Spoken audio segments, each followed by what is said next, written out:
bien, buenos días a todos. Hoy no vamos a tener presentador oficial, nos autopresentamos, así que por eso ya arrancamos con el seminario de hoy. Muchísimas gracias a todos por venir.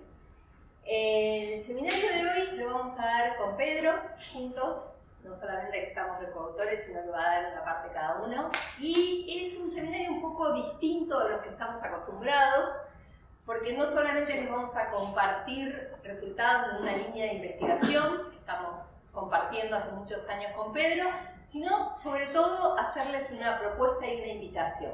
La motivación de este seminario es esa, es invitarlos a participar de un experimento que estamos manteniendo hace muchos años en la Pampa Deprimida. Les vamos a contar bastantes detalles de ese experimento. Este experimento lo instalamos con Enrique Chaneton y Pamela Graf hace más de 10 años y lo venimos manteniendo, y en él han trabajado un montón de colaboradores, muchos de los cuales por suerte están hoy acá. Entonces el seminario va a tener estas partes. La primera es ampliar un poco la propuesta con esta invitación, contarles las motivaciones del experimento, y vamos a entrar en bastante detalle de su diseño y algunos de los resultados, porque no podemos compartirlos todos en este rato, pero pensamos que es importante esa parte para que a ustedes se les despierten preguntas y motivaciones y relacionado con la propuesta que ahora voy a ampliar.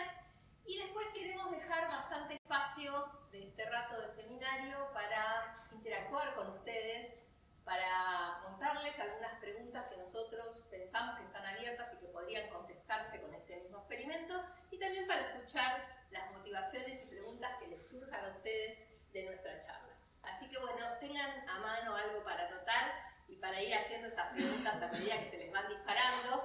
Y también varias de las diapositivas de las fotos tienen frases que escribimos con Pedro, y es un desafío para ustedes adivinar cuál escribió él y cuál escribí yo. Así que van a tener que estar atentos a lo largo del seminario. Bueno, entonces, en general cuando nosotros hacemos ciencia, nos planteamos preguntas que nos llevan a pensar en hipótesis. A partir de esas hipótesis pensamos o diseñamos un experimento del cual extraemos información. Y bueno, vemos en qué manera avanza el conocimiento gracias a ese trabajo que hicimos. Pero esa misma aproximación se puede repetir en distintos lugares, la pueden hacer personas que están trabajando en sistemas que conocen muy bien, que tienen algún paralelismo, pero que difieren en un montón de cosas respecto del experimento que nosotros hacemos en un único sitio. Y acá se abre la posibilidad de pensar en nuevas hipótesis que tienen que ver con, por ejemplo, cómo esas cosas que queremos averiguar, cómo el funcionamiento de los sistemas varía a lo largo de gradientes ambientales. Ejemplos de esas redes de colaboración donde el experimento se replica de la misma manera con un protocolo estandarizado son la red de sequía, de la que hemos charlado en algunos seminarios acá, y la red de nutrientes, de la que vamos a hablar con un poco más de detalle hoy, porque está muy vinculada con el experimento que les vamos a compartir. Por otro lado, también la misma pregunta podría contestarse a través de metaanálisis, haciendo una recopilación de estudios que se hicieron de forma independiente, con protocolos distintos, con distintos objetivos, pero cuya información analizada de una nueva manera permite encontrar generalizaciones en el conocimiento que nosotros con el que queremos contribuir. Bueno, la propuesta de hoy en realidad no es ninguna de estas dos, sino más bien sumergirnos adentro de un único experimento y pensar de qué manera podemos hacer nuevas preguntas en ese sistema experimental, de modo tal de ir como agregándole capas de información a un sistema de estudio y a unas preguntas que motivan estos experimentos. Esta aproximación o esta propuesta no es totalmente nueva. En realidad tenemos adentro del IFEO una trayectoria de casos, de ejemplos de este estilo, iniciados por ejemplo por Alberto Soriano, el fundador del instituto, que puso en Río Mayo unas clausuras para ver cuál es el efecto de sacar a las ovejas, que es un actor importante en la estepa patagónica. Y esas clausuras, la primera instalada en el año 1954, pero que después vinieron varios más, fueron el puntapié del inicio de un experimento ecológico de largo plazo en el que muchos de nosotros trabajamos haciéndonos distintas preguntas. También tenemos ejemplos en la región pampeana, iniciadas por Rolando León y donde también colaboraron muchos de los colegas de acá. Estas parcelas posagrícolas que también representan un experimento de largo plazo en el cual se fueron midiendo cosas distintas, con distintas aproximaciones y que profundizan el estudio de una línea particular de investigación. Otro de los sitios es Las Chilcas, la estancia que está en la depresión del Salado y donde está ubicado el experimento, así que les vamos a contar un poco más en detalle las características de este sitio, donde Enrique Charleton, Raúl Lavado, Derek Hughes, bueno, muchos colegas, el mismo Rolando León, iniciaron también experimentos hace muchos años, establecieron clausuras para sacar en este caso a las vacas y poder entender cómo funciona este pastizal. Entonces, de alguna manera estos han sido para nosotros ejemplos o ideas para hacer el planteo y la invitación que les estamos haciendo hoy, que es participar de este experimento. ¿Cómo? Yo quería decir una cosa. Dale. Que un detalle no menor es que parece que Laura había nombrado gente de ecología nada más o de forrajes, pero en aquel momento cuando se hacían esas cosas era la cátedra de fisiología y fitogeografía. Y entonces era un grupo mucho más conexo y más chico de personas que trabajaban a distintos niveles de organización. Y con el tiempo esos niveles se fueron creciendo y agrandando y separando. Entonces quizás ese es un desafío para hoy, volver a generar esas conexiones desde fisiología hasta ecología, hasta forrajes y que Y de hecho la propuesta también la pensamos con Pedro porque a medida que el instituto fue creciendo, que somos muchos más y cada vez más diversos por suerte, las interconexiones y las interrelaciones por ahí se van perdiendo. Entonces ojalá este sea un puntapié para volver a las interconexiones entre distintas disciplinas, distintos grupos, distintas cátedras, distinto a lo que a ustedes se les ocurre. Bueno, otra cosa que está vinculada con esta idea de muchas personas trabajando en el mismo experimento son las tesis coordinadas que se hacen en distintas cátedras, tesis de grado y de posgrado, con distintas preguntas, pero quizás en el mismo sitio o en el mismo sistema experimental. Todos ejemplos que han dado fundación a la idea del seminario de hoy. Y entonces ahora les voy a contar cuáles son las motivaciones del experimento que vamos a compartir en un poco más de detalle, que ahora les va a contar Pedro, y que tienen que ver con preguntas sencillas que nos planteamos los ecólogos, como por ejemplo, ¿qué limita la respuesta de las plantas a los nutrientes? De lo que sucede cuando fertilizamos y aumentamos la disponibilidad de nutrientes y muchas veces no vemos la respuesta esperada. ¿Bajo qué condiciones el pastoreo, o sea, estos actores importantes de la comunidad vegetal que consumen parte de la biomasa, combinado con los nutrientes, determinan el funcionamiento de la producción de biomasa y de la diversidad de la comunidad vegetal?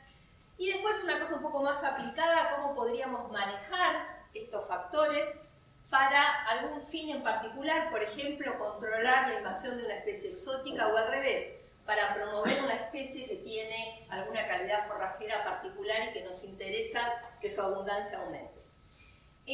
Todas estas preguntas nosotros nos las hicimos en el momento de empezar este experimento que les conté que tiene ya más de 10 años y las pusimos a prueba en un pastizal, porque el pastizal es nuestro sistema modelo, ¿no? Es como la Arabidopsis para los ecólogos para los fisiólogos que hacen fisiología vegetal, o la mosca drosófila para los ecólogos evolutivos. Bueno, para los ecólogos de ecosistemas, los pastizales son un modelo porque, como están dominados por especies herbáceas de ciclos de vida relativamente cortos, son más o menos fáciles de manipular, podemos sembrar o remover individuos o poblaciones enteras, podemos modificar algunos factores y en un tiempo relativamente corto, en el de la vida de un experimento o de una tesis doctoral, podemos encontrar resultados. Por eso es que lo elegimos como sistema modelo y por eso, bueno, ahora... ¿Cuál es el otro? Este. Ahí está. Bueno, yo soy Pedro Penetti, para quienes no me conocen, y trabajo con Laura hace más de 15 años, más o menos, quizás un poco más. Y yo les voy a contar el sitio de estudio donde hicimos este experimento. Es en Pastizal, en la depresión del Salado. El sitio está en el partido Pila, en la provincia de Buenos Aires, y la estancia muy famosa es Las Chilcas. Es un pastizal mesofítico que tiene más o menos 1000 milímetros por año de precipitaciones y una precipitación media anual de 1000 milímetros y una productividad estimada en aproximadamente media tonelada por hectárea. Ese pastizal a nivel regional está compuesto por especies nativas y exóticas de distintos grupos funcionales. Esas especies conforman o están ordenadas o están distribuidas su abundancia en la comunidad de forma distinta. Entonces, si bien hay un 20% de exótica, que es bastante alto para un sistema seminatural, esas especies tienen una jerarquía relativamente baja en los sitios pastoreados, donde puede ocupar menos del 20% de la cobertura. Y, por ejemplo, los pastos C3 exóticos como lonen y fetuca son forrajeras importantes. En los pastizales pastoreados en general dominan las especies nativas C4. Y ese ranking de abundancia termina con las dicotiledonias o leguminosas exóticas que, si bien hay leguminosas nativas, son muy poco abundantes en el pastizal. Eso es lo que pasa cuando hay pastoreo en este pastizal. El punto es cuando se clausura. Y los primeros estudios en este sistema determinaron que la clausura, que se hizo las primeras en los años 70 y 80, aumentaban la abundancia de las especies nativas. Y aumentaban las especies nativas invernales. Tanto Niastipa y esta foto muestra un poco eso. Es una foto del 90. En los últimos años eso cambió. Y con el advenimiento de festuca como forrajera se expandió en el paisaje y lo que pasó fue que si uno clausura al menos estos pastizales ahora, lo que pasa es que aumenta la abundancia de festuca en el tiempo. Mientras que en los sitios pastoreados, festuca sigue siendo muy rara en la comunidad. Tiene muy poca abundancia, muy poca cobertura. Así que este va a ser uno de los actores de la charla, que es Festuca arundinacea, una forrajera europea invernal. Ese es el sitio de estudio. Y vamos a ver el experimento en sí, que es como el corazón para que discutamos después, che, ¿yo qué puedo hacer? ¿Cómo puedo trabajar en este sitio? El experimento, como contaba Laura, fue una invitación a la que Enrique y Laura se unieron en el 2012 en un congreso de ecología en Portland, cuando Elizabeth Borer y Eric Siblum presentaron los primeros resultados de este experimento global. Entonces, Laura y Enrique dijeron, ¿por qué no nos unimos a este experimento y seguimos sus reglas de protocolo? Ese protocolo es un experimento bastante sencillo que controla la disponibilidad de nutrientes y la exclusión de herbívoros. Entonces agrega anualmente 10 gramos por metro cuadrado por año de fósforo, de nitrógeno o de potasio. Y además controla con jaulas el acceso a los herbívoros. Y eso se mide en parcelas que tienen 5 por 5 metros cuadrados. Ahora vamos a ver en detalle este experimento, pero cómo nosotros lo adaptamos para las chicas. Los controles principales, que son la disponibilidad de nutrientes, los establecimos adentro de las clausuras, de unas clausuras que instalamos en el año 2003. Entonces adentro va a haber parcelas de 5 por 5 que tienen la combinación, como acá, de nitrógeno, fósforo y potasio. Mayormente vamos a intentar mantener este patrón de colores durante la charla, aunque puede fallar. Y los sitios control son los que no recibieron ninguna dosis de fertilizante en el tiempo. Ese es el diseño básico.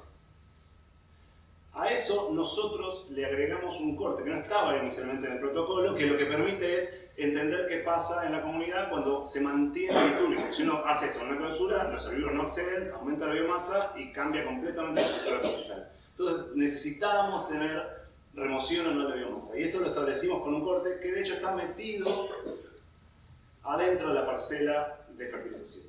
Es como una subparcela dentro de la fertilización. Y después, afuera, teníamos nosotros la situación de pastoreo, donde también controlamos la disponibilidad de nutrientes y una situación control. O sea que tenemos régimen de pastoreo, corte o clausura del pastoreo, como un gradiente de remoción de biomasa y nutrientes, en términos generales.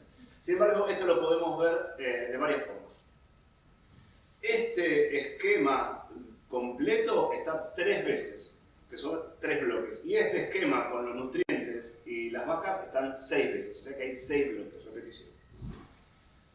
Entonces, si miramos este primer experimento, que es solamente clausura, corte por nutrientes, podríamos imaginarnos una figura como esta, que es la respuesta ustedes imaginen la que quieran. Biomasa, tasa de respiración, mineralización de la materia orgánica, evapotranspiración, en una combinación de 8 tratamientos de nutrientes. Eso también lo puedo hacer en situaciones donde está cortado, o sea que yo podría duplicar esa figura o su parte, ¿no? Esa es una forma de verlo. Otra forma de verlo es como respuestas relativas. Es decir, yo podría fijar, en este caso, la parcela control como estándar y comparar con la parcela cuál es la relación de cambio de la variable que yo quería. La biomasa, la humedad del suelo, cualquiera. El control también puede ser un control temporal, puede ser cómo estaba la parcela al principio. Y otra forma de verlo, un poco más estrambólica o estrambótica, sería ver la respuesta en relación con incrementos crecientes en el número de nutrientes que agrego. O sea, que sería como que reduzco las limitaciones. Entonces tengo ningún nutriente agregado, uno, que puede ser cualquier combinación, pueden ser 2 nutrientes que estoy agregando o 3. Si bien quizás la regresión sería medio incorrecta para una relación de solamente 4 niveles, también podría considerarlo como 4 tratamientos, pero que reduce los nutrientes limitantes. El otro experimento, que es el más sencillo, es simplemente clausura de pastoreo por nutrientes. Y eso lo podría ver como una figura típica de 2 factores con 2 niveles cada uno. Pero también lo podría ver como una respuesta relativa. En nuestro caso es la respuesta relativa al control. Para nosotros la situación control es la situación donde hay pastoreo vacuno y no hay adición de nutrientes. Cualquiera de estas 3 situaciones son cambios frente a una situación estandarizada, pero una situación que para nosotros es la referencia. Así que ese es el experimento, y ese experimento tiene una secuencia temporal bastante amplia. De hecho, si uno lo piensa, empezó en 2003, hace más de 20 años. En ese año instalamos una clausura, con un experimento instalamos 6 clausuras, con un experimento de otro proyecto. Y lo que tenía esto es que uno puede pensar, bueno, podría evaluar una respuesta solamente con clausura del pastoreo después de 20 años. Y eso ya es un montón. En el año 2012 hicimos la primera medida inicial, o sea, sin tratamientos de todas las parcelas. En el año 2013 agregamos los nutrientes y los mantuvimos hasta ahora. Y en el año 2014 empezamos con los cortes, que los mantuvimos hasta ahora. De hecho, probablemente tengamos que ir en septiembre en medio a aplicar los tratamientos. O sea que la secuencia temporal, como decía Laura, es un experimento de 20 años, o de 10 al menos, que es mucho para ecología. De aplicación continua de los mismos tratamientos estandarizados. ¿Y qué medimos? En el mismo sitio de pastizal partimos aéreo y subterráneo como una forma de organizarnos. Hay variables ambientales, llamamos factores abióticos como la temperatura, humedad, precipitación, que se miden regularmente. La radiación interceptada por la vegetación o el índice verde, o valores de química de suelo, nitrógeno en suelo, carbono, en esas situaciones en el momento inicial y después cada año, por ejemplo. Esta un poco menos frecuente. Después, la variable estrella quizás es la productividad. Y pongo un signo de admiración en la productividad aérea y subterránea porque no necesariamente es productividad siempre. A veces solamente biomasa en el momento de más alta acumulación de biomasa del año, que es en marzo para nosotros. Y después agregamos variables de composición foliística que se miden dentro de la parcela, que nos permiten calcular diversidad, rasgos funcionales de la planta, abundancia, cuál es el origen de esas especies, la forma de vida o la estructura del canopeo, heterogeneidad en la altura del canopeo, por ejemplo. Y después una batería, no sé si ven la diferencia, de 4 variables de vegetación y 25 variables de suelo, que son, por ejemplo, fijación biológica, metagenómica de hongos y bacterias, respiración del suelo, mineralización, descomposición o emisiones. Esas fueron cosas que se midieron, no siempre, en algunos puntos, y que fueron muchas tesis. Y ustedes pueden querer tener su propia variable y su propia pregunta en ese diseño experimental. Con eso nos vamos a meter en el barro. Ya pasó la tormenta y entonces la idea es empezar a ver algunos de los resultados, pero no con foco en los resultados, sino con foco en las preguntas que ustedes podrían agregar a esos resultados. Bueno, entonces vamos a empezar por lo que está relacionado con el primer experimento, que es este factorial de agregado de nutrientes, que Pedro ya les contó, y les voy a contar, vinculado con eso, les vamos a contar 3 resultados que fuimos obteniendo a lo largo de este tiempo. Bueno, la primera es cómo responde la vegetación a estos nutrientes en forma individual y combinada. Y acá La manera que tengo de mostrárselos es a través de estos índices que se usan en los metaanálisis, calculando el logaritmo de lo que uno mide en la parcela donde aplica algún tipo de tratamiento respecto de la que considera la situación ambiental o de referencia, que también llamamos control. Entonces acá les muestro cómo se modificó la biomasa del pastizal 5 años después de estar agregando solamente nitrógeno, solo fósforo, solo potasio, o las combinaciones. Acá tenemos el tratamiento donde agregamos los tres tipos de nutrientes, siempre 10 gramos de metro cuadrado por año cada uno de ellos. Y entonces lo que vimos, para nuestra sorpresa, es que la respuesta de la vegetación no es muy grande. O sea, hay aumentos significativos en la biomasa cuando se agrega nitrógeno y cuando se agrega nitrógeno en combinación con fósforo, y sin embargo el resto no mostró un cambio significativo en la biomasa, y los cambios más grandes fueron de alrededor de un 25% de aumento en la biomasa del pastizal agregando nitrógeno solo o combinado. Sin embargo, Pedro ya les contó que también en estas mismas parcelas teníamos un cuarto que cortamos con frecuencia y removemos la biomasa, y fíjense qué distinta es la respuesta en estas parcelas cortadas que recibieron la misma cantidad de nutrientes y de la misma manera. Y en este caso hay una respuesta al agregado de nitrógeno, también al agregado de fósforo, es decir, que el pastizal está también limitado por fósforo, y cuando los combinamos al nitrógeno y al fósforo, incluido también cuando agregamos potasio, la respuesta es mayor que los efectos individuales. Entonces empiezan a aparecer estas cosas que sospechábamos que podía haber colimitación de nutrientes y que la respuesta al agregado combinado iba a ser mayor que las respuestas individuales. Fíjense el cambio en la escala de este eje, donde los aumentos llegan a ser hasta de un 50% en la producción de biomasa. ¿Cuál es la diferencia? Bueno, hay muchas diferencias, pero ¿cuál es una importante que nosotros creemos que está vinculada a estas diferencias? Tiene que ver con la cantidad de luz que llega en estas parcelas. En las parcelas cortadas nosotros medimos la radiación par a nivel del suelo con una barra par, una barra que mide la radiación fotosintéticamente activa que integra a lo largo de 1 metro, y encontramos que, por supuesto, en las parcelas que fuimos cortando llega más luz, y posiblemente esta mayor entrada de luz es la que permite que el pastizal responda al agregado de los distintos nutrientes. Pedro les va a contar ahora resultados vinculados con la diversidad. Bueno, no sé si la conocen a Ceci, hizo la tesis con Pamela, con Enrique y conmigo, y lo que ella se preguntaba era ¿qué impacto tiene la disponibilidad creciente de recursos, del número creciente de recursos sobre la diversidad del pastizal? Había varias teorías de que si uno aumenta la disponibilidad de recursos se reduce el nicho o se reducen las condiciones para que distintas especies puedan existir en el mismo pastizal. Y ella lo que vio con este incremento de 0, 1, 2 o 3 nutrientes es que realmente la riqueza caía con ese aumento de la disponibilidad de recursos. Y eso se incrementó en el tiempo. La línea violeta es el año 4 y la línea roja es el año 1, o sea que de acá va bajando la diversidad con el tiempo. Ese cambio de diversidad sigue siendo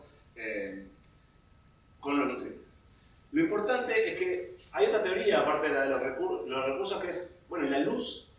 Nadie se había preguntado fuertemente qué pasaba cuando aumentaban los recursos disponibles, o sea, se reducía el nicho ecológico y aumentaba la disponibilidad lumínica en esos sitios. Sí, el aumento en la disponibilidad lumínica debido al disturbio que podría ser la remoción de biomasa, contrarrestaba el efecto que tenían los nutrientes. Y parece que no. Lo que muestra esta figura es que, a pesar de que el pastizal está cortado, el número creciente de nutrientes también afecta la diversidad negativamente, y eso se incrementa en el tiempo. Mientras que esta pendiente es más o menos leve en el primer año, el último año la pendiente es mucho más marcada. O sea que en este pastizal el número creciente de nutrientes cambiaba la diversidad. Entonces, Stanislao, o el Chango, también conocido como Pamela, hizo su tesis de grado y preguntó, bueno, cambio de diversidad, pero ¿qué cambios en la morfología de las plantas forrajeras, festuca principalmente, ocurren con esos cambios en la disponibilidad de recursos? Y entonces el eje acá es el mismo. Aumenta el número de nutrientes agregados. Ninguno o 3 combinados. Y esta es la altura de festuca, medida en situaciones control y en situaciones cortadas. Bastante obvio que la altura baja, pero la altura baja sin cambiar debido a los tratamientos. O sea que no hay interacción entre el número de nutrientes agregados y el corte sobre la altura de fetuca. Las plantas de fetuca crecen igualmente. Esto está muy bien con la altura y es una medida competitiva que podría reflejar lo que pasa con la diversidad. También lo que miró Stanislao fue el área foliar específica, que es una medida de inversión en capturar energía, o el contenido de materia seca foliar, que es como cuán gruesas son, cuán pesadas son esas hojas. Es una medida de conservación de los recursos. Entonces, a medida que aumentaba el número de nutrientes en las situaciones control sin corte, el área foliar específica no cambiaba demasiado, que es parecido a lo que decía Laura, no había mucha respuesta.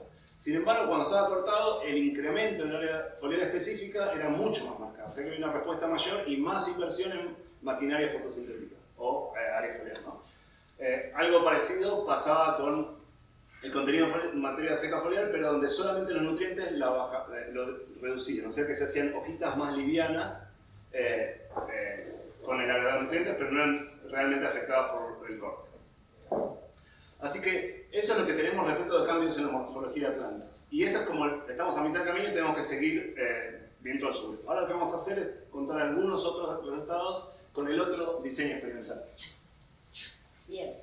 Y entonces acá de vuelta hay resultados que están como relacionados con las variables ecosistémicas de producción de biomasa. Nos encantaría también saber cosas relacionadas con la descomposición que todavía no hemos mirado, y ahí hay un área para que ustedes piensen si tienen ganas de participar. La estabilidad temporal de estos procesos ecosistémicos, y de vuelta nos vamos a ir a una población de una especie forrajera de festuca y les vamos a contar algunos resultados vinculados con eso. Entonces, ahora nos movemos al otro experimento que está en el mismo sitio, que usa algunas parcelas del experimento anterior, pero que en realidad es este factorial del agregado de los múltiples nutrientes con la exclusión de las vacas, que es lo que logramos a través de estas clausuras que se instalaron anteriormente, como les contó Pedro. Y entonces acá les voy a contar resultados del trabajo que hicimos con Sofía Campana, que debería pasar Sofía a contarlos, pero que en realidad Sofía ya los contó en algún seminario, y ella sí estimó la productividad primaria neta aérea durante 3 años consecutivos, que en el caso pastoreado, el pastizal pastoreado, lo logramos a través de poner unas jaulitas que impiden el acceso de los animales, y con eso, comparando la producción adentro y afuera de esas jaulas, podemos estimar lo que produce el pastizal. Y lo que encontró Sofi es una respuesta al agregado de nutrientes solamente en el pastizal pastoreado. Efectivamente, la productividad aumenta cuando lo fertilizamos. Esto no pasa en la clausura. No hay una respuesta a la fertilización cuando sacamos a los animales. Otra cosa que ella midió, gracias al uso de estas mismas jaulas, es cómo era el consumo de los animales en las parcelas fertilizadas respecto de la situación no fertilizada, y el consumo aumentó un montón. A las vacas les gusta más este pasto que recibió nitrógeno, fósforo y potasio, razonable. Y una cosa llamativa es que cuando vinculamos este consumo con la productividad y estimamos la presión de pastoreo, esa presión de pastoreo aumentó muchísimo en la situación fertilizada. Esto, en definitiva, determina que la biomasa acumulada en las parcelas fertilizadas es mucho menor que en la situación no fertilizada. Algo que a uno le haría pensar que ahí se produjo menos o que no hubo una respuesta de la vegetación, y en realidad sí hay una respuesta, hay un control bottom-up de abajo hacia arriba, aumentado por los recursos, pero inmediatamente después hay un control top-down que viene dado por los herbívoros, que consumen más esta situación donde hay una mayor disponibilidad de recursos. Es decir, que hay un cambio en los controles de abajo hacia arriba por controles de arriba hacia abajo en esta red trófica que se arma entre recursos, plantas y herbívoros.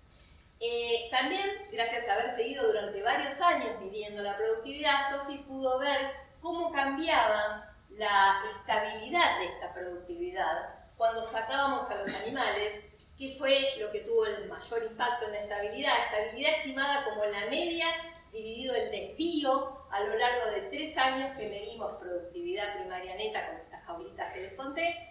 Y entonces lo que encontramos es que hay una reducción de hasta un 65% en la estabilidad de la producción de biomasa del pastizal cuando sacamos a los animales. Y Sofi también se preguntó a qué podría deberse eso. Y gracias a que teníamos mediciones de la composición del pastizal, pudo vincular estos cambios en la estabilidad ecosistémica con algunos mecanismos que están asociados y que tienen que ver con la dominancia de la comunidad vegetal.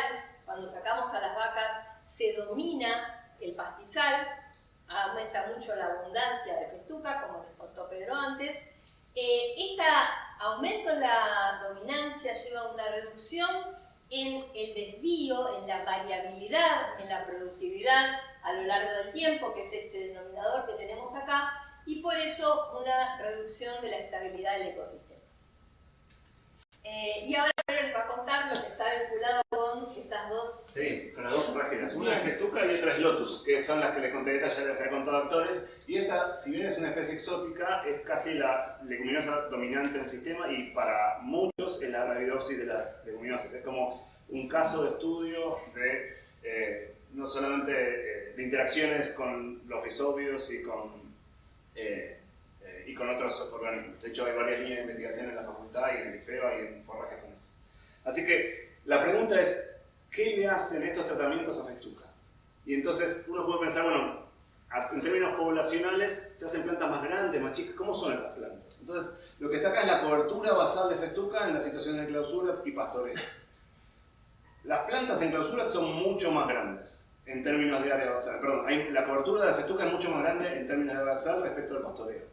Y el nitrógeno aumenta esa cobertura, o sea, la adición de nutrientes. Esto es bastante simple y bastante evidente cuando uno mira el pastizal. El punto es cómo está armada esa abundancia. Entonces, parece que las plantas aumentan su tamaño y ese aumento del tamaño de las plantas con la clausura es mucho más marcado con los nutrientes. O sea, se hacen plantas mucho más grandes y esa respuesta es apenas levemente mayor en el sitio pastoreado. O sea que, por eso hay una interacción, que el incremento en el tamaño de las plantas de festuca es mucho más marcado con la fertilización solamente cuando hay pastoreo. Eso es raro porque después no vemos resultados en productividad, pero las plantas son más grandes. Lo que pasa también es que hay un poquito menos de plantas por superficie. O sea, en términos de plantas por unidad de línea, lo que fue la forma de medirlo, porque es un poco más fácil, la clausura aumenta la cantidad de plantas por metro en relación con el pastoreo y el efecto ese es distinto según haya nitrógeno o no. Mientras que en el pastoreo el número de plantas aumenta, en la clausura disminuye levemente. Eso es lo que pasa con festuca. Y Mariana hizo un estudio, porque bueno, festuca es una forrajera, veamos qué pasa con la otra forrajera. Y lo que quería ver Mariana era cómo cambiaba la cobertura de leguminosas en los sitios clausurados y en los sitios pastoreados. Lotus, que es nuestra leguminosa estrella, baja muchísimo, casi no existe en los sitios clausurados. La alta dominancia o la alta cobertura de festuca seguramente tiene un efecto en eso, pero podríamos indagar un poco más esas interacciones. Y en el sitio pastoreado, una cosa que nos llamó la atención es que el agregado de nutrientes, de hecho, nitrógeno, fósforo y potasio, no solamente fósforo, aumenta muchísimo la abundancia de lotus, pero solamente en las situaciones cuando hay pastoreo. De hecho, cuando miramos adentro del experimento y dijimos, vamos a ver qué pasa con las parcelas cortadas. Lo que vio Mariana es que cuando miraban las parcelas cortadas, la respuesta se observaba solamente cuando había fósforo. O sea, claramente hay alguna cosa que todavía no sabemos bien entre el pastoreo promoviendo lotus cuando hay nitrógeno y fósforo y el efecto puro del fósforo que sabemos que para las leguminosas es muy positivo. Así que ahí presentamos algunos resultados y ustedes pueden tener más preguntas respecto, por ejemplo, cuál es la interacción entre estas dos en términos de competencia o interacciones simbióticas con otros microorganismos. No sé si... Así que estamos llegando al final y nos parecía bueno hacer un pequeño resumen. Esta fue una jornada larga, espero que estén más o menos despiertos porque ahora viene su parte. Entonces, en síntesis, la limitación de nutrientes se expresa bajo disturbio. Lo que contó Laura es que cuando no hay corte, no cambia mucho la biomasa entre sitios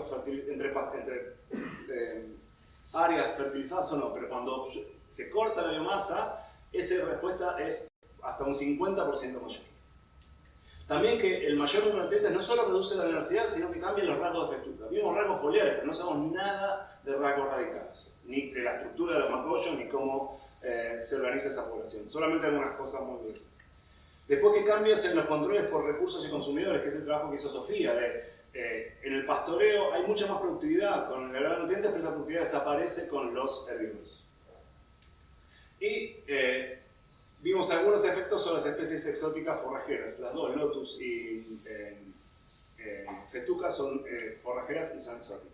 Entonces acá la idea es que nosotros nos callemos y que ustedes se hagan algunas preguntas. Nosotros nos pensamos 3 tipos de preguntas que ustedes podrían llegar a generar. Una son las más epistemológicas, como un experimento solo, con una pregunta planteada solamente para estudiar la productividad del pastizal, ¿puede permitir a otro investigador generar otra respuesta distinta para su tópico de investigación? La otra es una pregunta de curiosidad. ¿Y las vacas no se comen al Lotus? Esa es la pregunta que podrían hacerse y discutir sobre algunos de los resultados que presentamos. Y la tercera, quizás un poco más incómoda, es lo que llamamos pregunta coima, que es ¿cómo podríamos colaborar? No sé si usted me entiende. Es una forma de promover en ustedes, bueno, che, a mí me gustaría evaluar tal cosa, tengo esta idea, ¿se podría evaluar? ¿Se podría testear con este experimento? ¿Se podría poner a prueba con este experimento? Y me parece que eso sería lindo discutir con ustedes. Entonces la parte más importante que sea la charla, y nos quedan 25 minutos para discutir, es toda la gente que trabajó, nuestros colegas, Pamela sobre todo, que fue otro motor de este experimento, todos los estudiantes graduados, los postdoc y los técnicos y las próximas generaciones y estudiantes graduados. Y sobre todo Enrique, que fue la cabeza que organizó todo eso hace más de, podemos decir, casi 40 años, desde que empezó a trabajar acá en los 80. Así que los dejamos con algunas preguntas que son las que mandó Laura, o que mandamos en un mail. Ese fue un mail que mandamos a los investigadores y pusimos esas 4 preguntas pensando. Se lo mandamos nosotros a 50 personas activas y respondieron 13. O sea que es una proporción relativamente de casi un cuarto de los investigadores de la IFEGA que les pareció interesante, curioso, motivador. Así que dejamos este espacio para ustedes para ver si podemos jugar entre ustedes y con nosotros para generar un poco más de ciencia. Así que muchas gracias.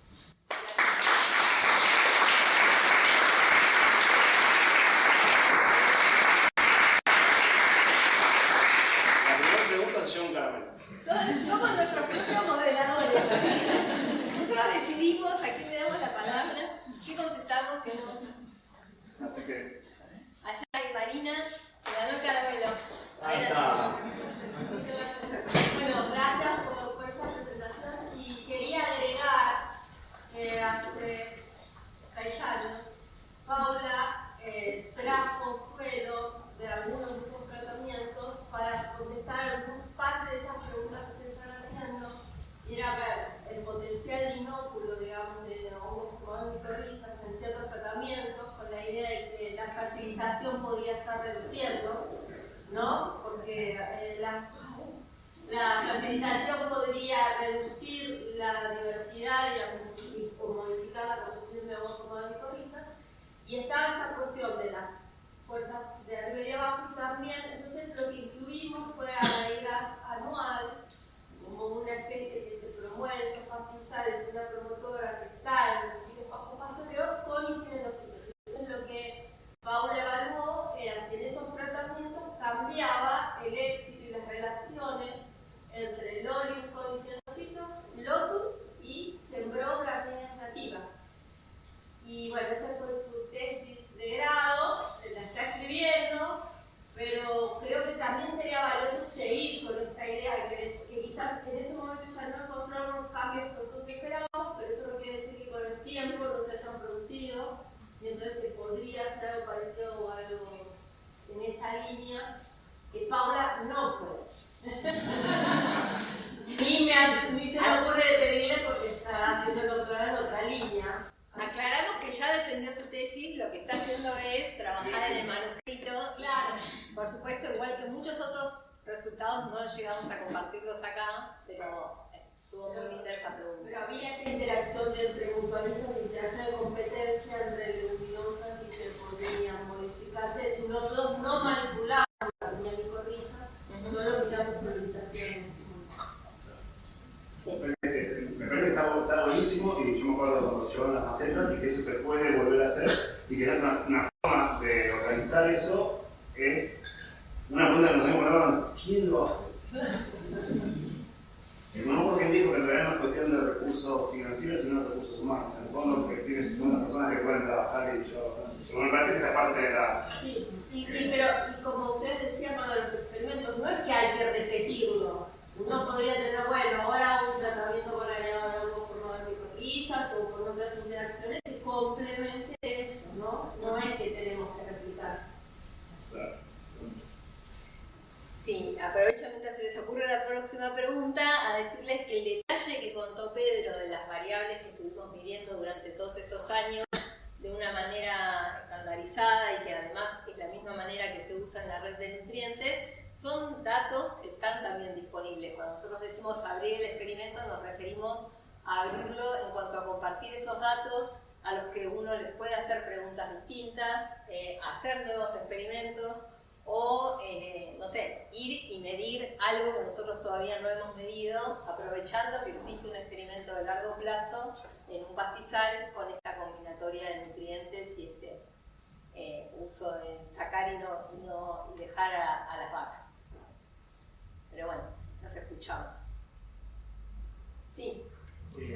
Tengo 1000, pero bueno, por ahí un resumen es si se habían hecho algunas cosas de reciclaje de carbono, como poder armar los modelos del ciclo de carbono para cada una de estas situaciones y ver cómo se comportan esos pastizales como sumideros de carbono, cuáles son los reservorios que cambian más de tamaño con la introducción con la presencia del ganado, con el aumento de nutrientes, porque capaz los cambios en la productividad están buenos a nivel de producción de forraje, pero capaz el carbono en un clausurado está o en la brosa del mantillo o en las raíces o está en el muerto en pie, ¿no? Entonces hay como ahí algunas preguntas capaz no sé si se habían pensado con eso. Sí, lástima que creo que no dejamos la diapo extra de carbono, pero con Florencia Espirito, que es una becaria postdoctoral que trabajó 2 años en el grupo, lo que hicimos fue mirar el carbono en la materia orgánica y en los 2 compartimentos, materia orgánica particulada y materia orgánica asociada a minerales. Me parece que no quedó. Bueno, y te puedo contar que aumenta la cantidad de carbono solamente en la condición del pastizal pastoreado, cuando le agregamos fertilización, cuando lo fertilizamos, digamos. Eso fue 4 años de iniciado el experimento y estamos trabajando. La idea original era poder tener un balance completo del ciclo de carbono. Por ahora lo que tenemos más claro es este cambio en este stock, en este reservorio de carbono del suelo que está en la materia orgánica. Creo que con la información disponible podríamos también ver los cambios en los compartimentos de carbono arriba del suelo que vos mencionás, Nacho. Está buenísimo. Sí, Martín. Primero, gracias por la generosidad de abrir esto. Me encanta y está buenísimo. Se me ocurrieron un montón de cosas, una por deformación, algunos tienen la deformación biológica, sí. La deformación agronómica. Lo primero que se me ocurre es, digamos, PPA, pero no saber una calidad de esa PPA, y que justamente la utilización en las chicas o en muchos de los pastizales nos interesa fertilizar o no porque queremos a otro nivel trófico llevar ese forraje. Entonces una de las preguntas es si se habían hecho alguna análisis de calidad de forraje o contenido de nutrientes en el forraje. Sí, muy somero. Tenemos, Sofi hizo análisis de nitrógeno y fósforo en el material vegetal. No tenemos otro tipo de cambios de calidad que podrían estar asociados a los compuestos carbonados o... Claro, cosas por el estilo que en realidad se pueden calcular a partir de otra cosa. Sí. Eso por un lado, entender si la fertilización tiene sentido o no tiene sentido, en términos agronómicos. Sí, pareciera tener sentido por el hecho de que aumenta mucho el consumo y la presión de pastoreo. Por lo menos se come más el pastizal fertilizado, pero es verdad que no tenemos información respecto de la digestibilidad de ese material vegetal que estuvo creciendo. Pero como no está controlado el pastoreo, en realidad... Selección. Claro, porque eso puede estar medio confundido, me parece. Sí, el experimento tiene sus limitaciones. No ver cómo esto puede servir justamente para ir hacia ese lado. A una escala más grande. Sí. Otra cosa que les había comentado, que me parece que tiene mucha potencia esto para ver cuáles son los efectos sobre la eficiencia del uso de la radiación, que es una variable que muchos de todos nos interesa. Sí. Y eso me parece que con todos los datos que hay para atrás es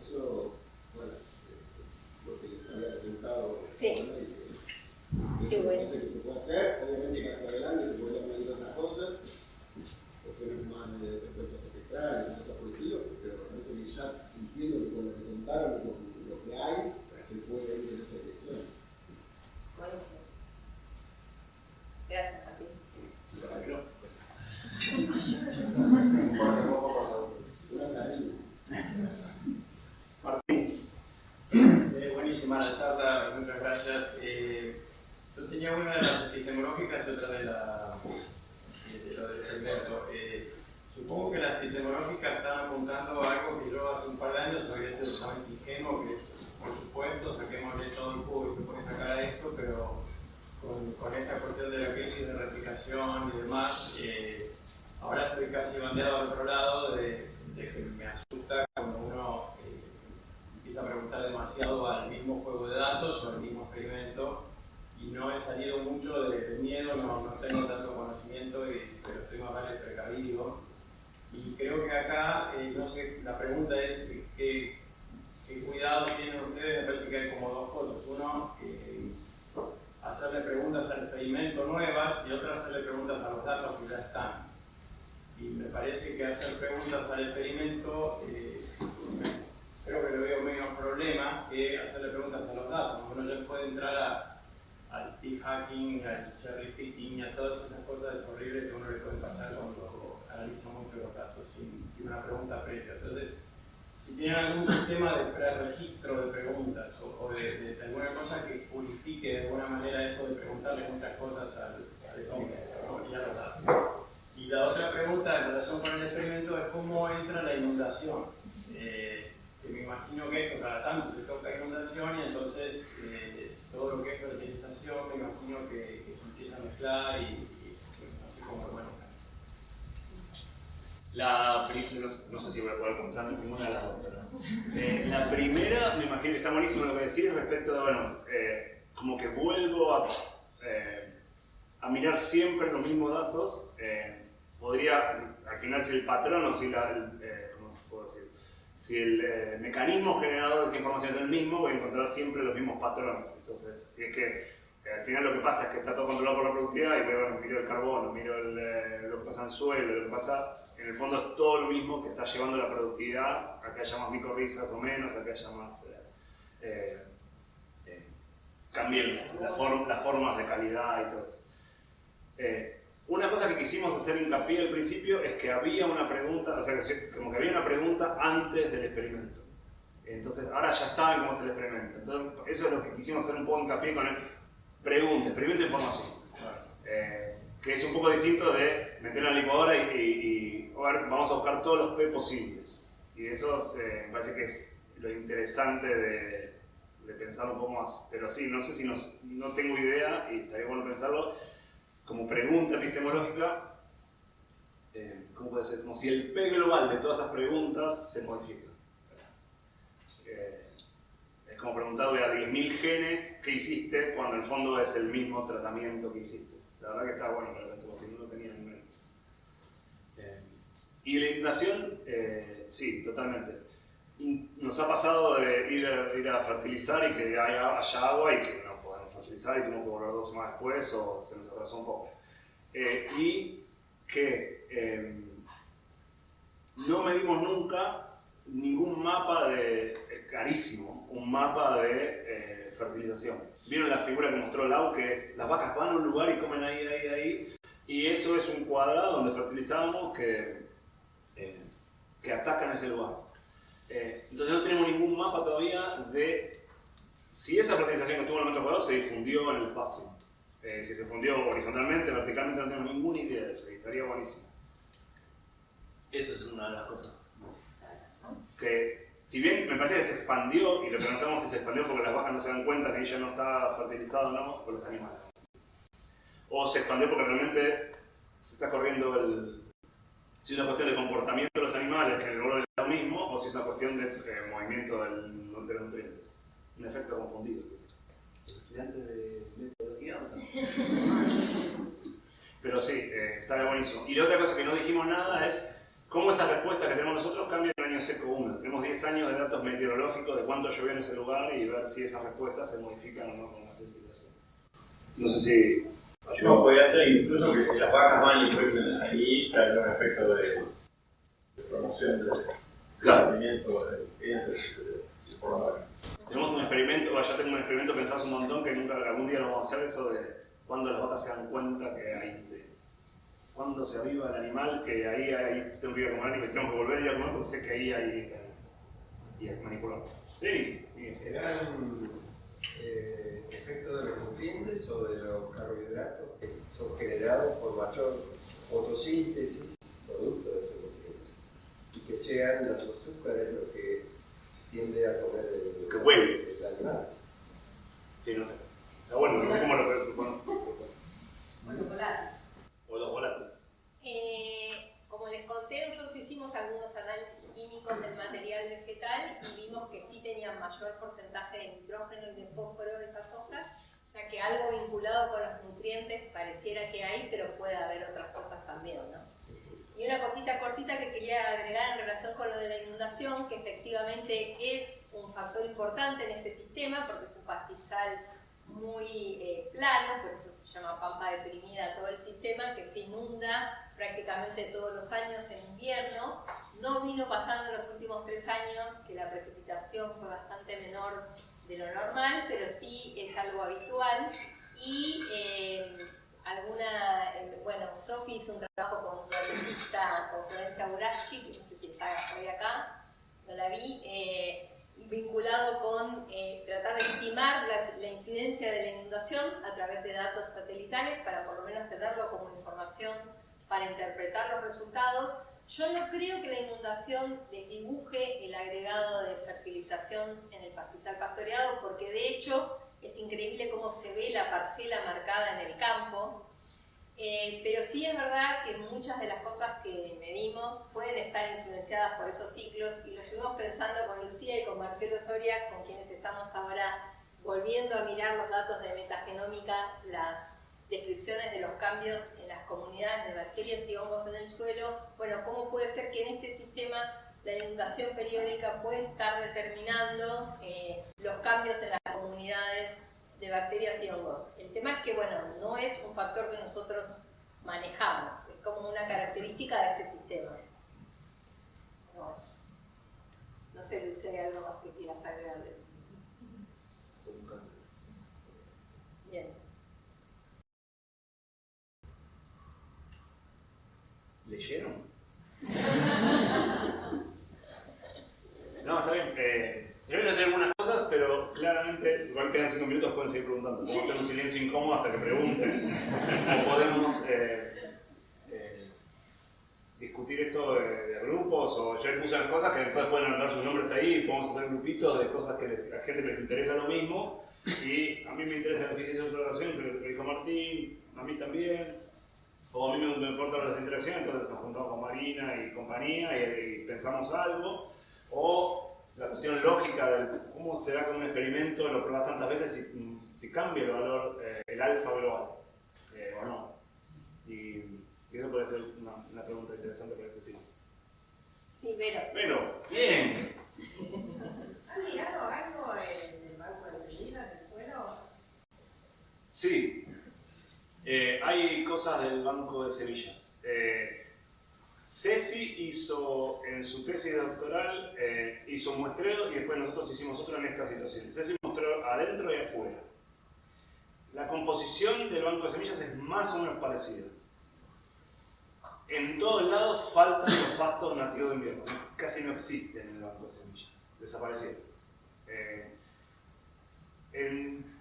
Afuera hay un poco, o sea, fuera de la clausura hay un poco más de dicotiledóneas y hay menos festuca. Adentro está inundado con semillas de festuca, que es bastante lógico. Pero lo que más nos llamó la atención, a pesar de que globalmente, si uno compara todos los grupos de especies como variables en un Permanova, un análisis que compara conjuntamente a todos los grupos funcionales de especies, no pasa nada. Son iguales. Claramente hay un montón de dispersión. El punto es cuán fuertes pueden ser los efectos para que borren el efecto de dispersión entre parcelas. Pero se ven sobre todo en festuca y en las dicotiledóneas adentro y afuera. Y la ausencia. Y después otro trabajo que mira lo de la fertilización y el pastoreo con la fertilización más que nada, es que alimenta un poco más el banco de semillas afuera fertilizado. Lo que no sabemos es si hay más promoción, más dispersión, como hay más micrositios, aquí no encuentro más. No está. De hecho, ese estudio está en un paper que hicimos con otros 9 sitios de la red LATEC que está publicado. Sí, y está bueno, las respuestas son muy distintas entre sitios. ¿Y qué más? Y lo que tenemos de banco de semillas es abundancia, no nada de las respuestas. Y el experimento de banco de semillas no está contado. No sabemos cuántas están dormidas y cuántas están despiertas. Si te interesa. Solamente es el banco de semillas despierto, o sea, las pones a germinar y las que salieron durante un año, con un momento de secado al medio como para darle algún cimbronazo ambiental para que les pase, pero no aplicamos ninguna hormona, nada. Así que si querés, está bueno para... ¿Dónde lo pongo? Banco de semillas. Sí, Martín. Estaba pensando, entiendo que esa festuca tiene fructosa, ¿no? No, por sí tiene alta infección, ¿no? Tiene el hongo. Sí, bueno, pero a pesar que tiene el hongo, la pastorean cuando tiene más nutrientes. Sí, afuera hay muy poca, porque, o sea, o hay menos en relación, hay menos festucas que en relación con adentro de las clausuras. El número de individuos por unidad de superficie es muchísimo menos. Está bien, pero evidentemente los animales la pastorean porque hay más. Si clausuramos se llega a la festuca. Sí.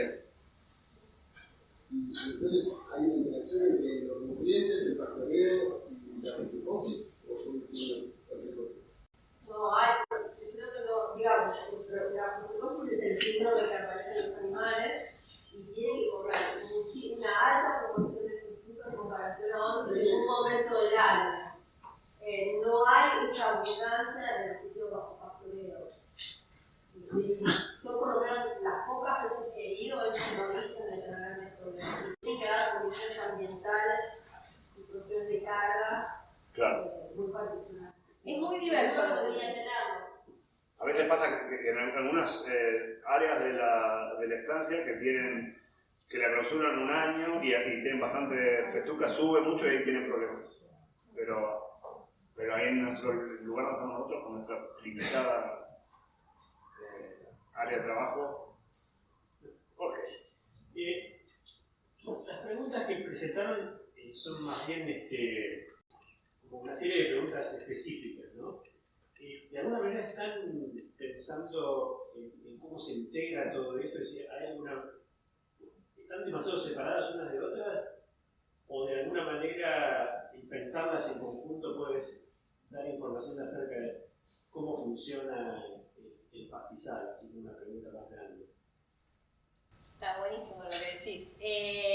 Tenemos algunas ideas de cómo integrar las cosas. Aprovecho y conecto con una cosa que dijo antes Martín cuando estaba preocupado de usar los mismos datos para hacer nuevas preguntas. En realidad creemos que los datos disponibles pueden servir para interpretar cosas nuevas o para interpretar de una manera nueva cómo funciona el sistema. Y, por ejemplo, lo que le contestaba a Nacho respecto del carbono, ahí estamos queriendo integrar procesos y reservorios para poder entender cómo estos dos factores que se manejan comúnmente en los pastizales pueden llevar a que podamos acumular más carbono y, por lo tanto, regular un poco mejor los problemas que tenemos con el clima, por ejemplo. Entonces, sí, es una muy buena idea la que está sugiriendo y ahí tenemos como algunas vías de búsqueda en ese sentido, pero creo que se pueden hacer más cosas todavía. Sí. Bueno. Si les parece... La pregunta grande. Bueno, agradecemos mucho el interés, estamos acá, yo no tengo unas cosas ahí y vamos a charlar con la voz, pero vamos a estar disponibles. Hemos recibido esas 3 respuestas, estamos en contacto y este seminario fue, en vez de reunirnos de a grupitos, reunirnos todos juntos y charlemos. Así que esa era la motivación más grande y me parece que para nosotros fue muy valioso y creo que lo hicimos un poco. Sí, muchísimas gracias por el interés, por las preguntas, por quedarse hasta acá. Los liberamos.